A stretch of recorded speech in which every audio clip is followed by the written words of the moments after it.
menunjukkan itu tentunya kan pihak ketiga itu, orang lain yang tidak sama sekali nimbrung ke sini. Dan saya bisa mempertanggungjawabkan itu. Nah, tentunya itu saya berikan, kamu kenal nggak sama ini? Kamu tahu nggak yang ini siapa? Gitu kan? Nah, jadi saya serta-merta apa yang saya lakukan ini saya pertanggungjawabkan. Saya bertanggung jawab di sini. Saya sebagai pemain tunggal, walaupun efek dari apa yang saya lakukan tetap saya bertanggung jawab. Saya tahu efeknya apa. Oh, misalnya terjadi konflik di antara netizen, saling mencaci, itu merupakan efek kita sebagai pengguna sosial media. Jangankan sesama mereka, kita pun ada yang caci, ada yang puji. Itu merupakan efek.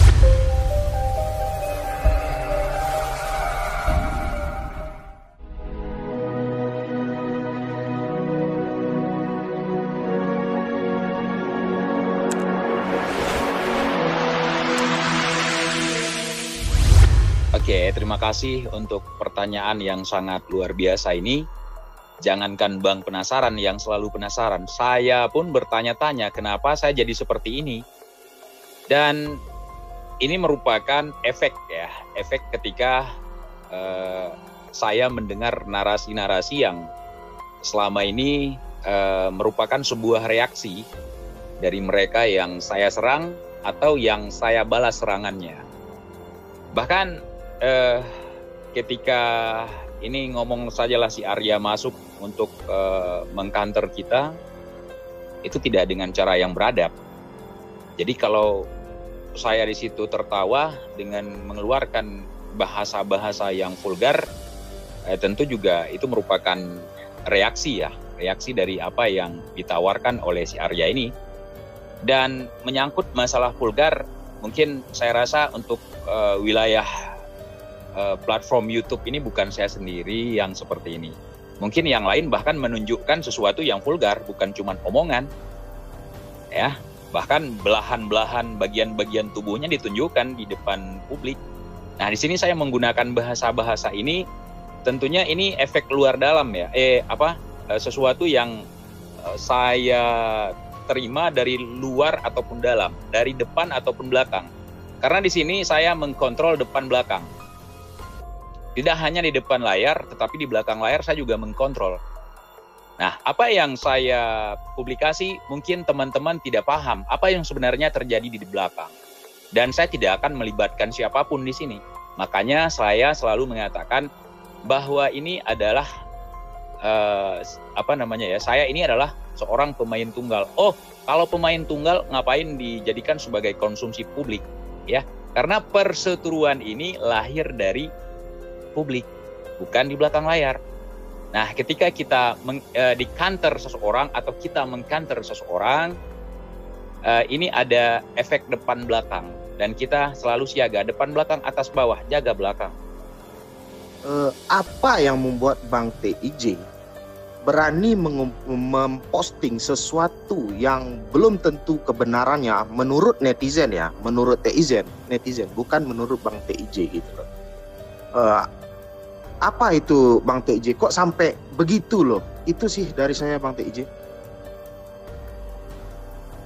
Ketika kita melepas sebuah rudal untuk mengalahkan musuh kita, tentunya itu misalnya kita nyerang sebuah pangkalan nih dalam zona perang.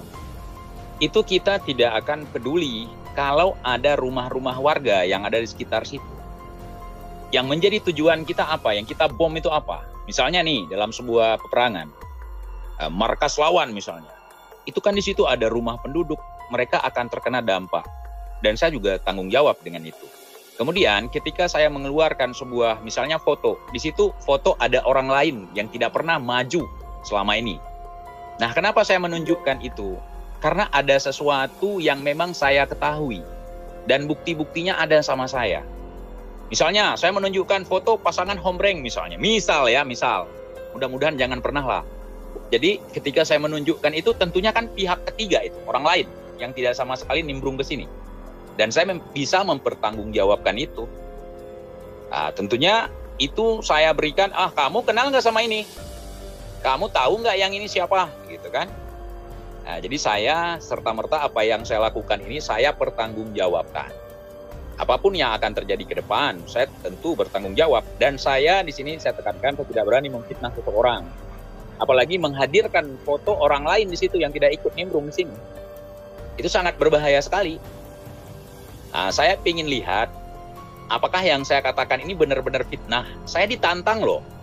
Apa yang kamu bisa? Coba.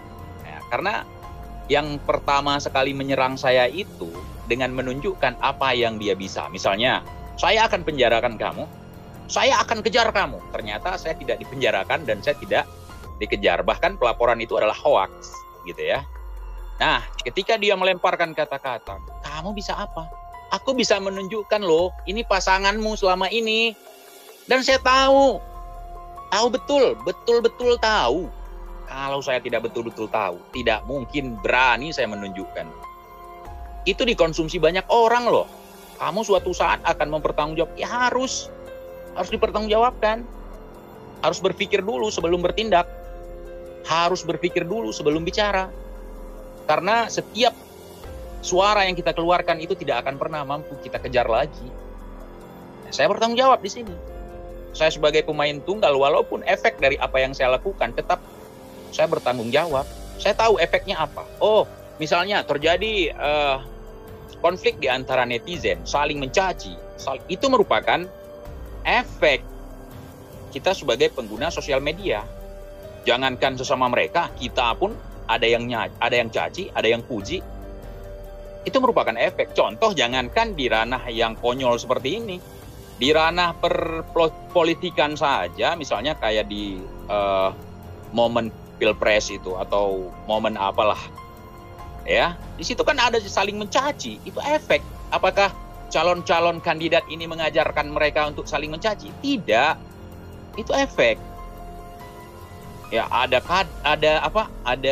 cebong lah, ada kampret lah, ya kan? Itu sudah menjadi efek. Ketika ada sebuah perseteruan, bahkan kalau pesta demokrasi kan sebenarnya bukan perseteruan, ya kan? Tapi kenapa lahir perseteruan di situ? Bahkan di Indonesia ini antar supporter sepak bola saling lempar, saling bakar-bakaran, saling ngehina, saling menghujat.